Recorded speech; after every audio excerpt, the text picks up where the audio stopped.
Moving on to international news now, and Iceland's Prime Minister and women across the volcanic island nation went on strike to push for an equal and as far as an end to unequal pay and gender-based violence is concerned. My colleague Parveen Bawa breaks it down for us.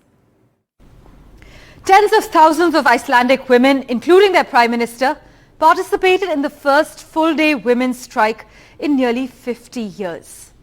Those protesting say that Iceland, despite ranking first in the world for gender equality by the World Economic Forum for the last 14 years, has consistently undervalued and underpaid women in traditionally female-dominated jobs like cleaning, childcare and caregiving.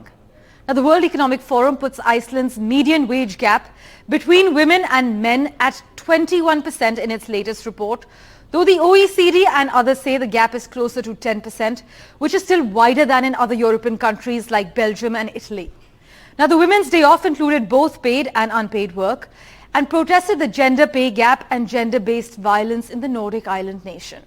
The strike was a nod to the October 24, 1975 strike when 90% of women in Iceland took a day off from work and domestic duties as well. The national strike ultimately led to historic changes that advanced gender parity, including prompting Parliament to pass an equal pay law the following year. In 1980, Iceland also became the first country in the world to elect a female as head of state. But with a population of less than 4 lakh, Iceland is actually regarded as one of the world's most progressive countries in terms of gender equality. But this strike that happened yesterday was called to protest gaps in pay compared to men and gender-based violence, as well as to highlight unpaid work such as childcare that often falls on women.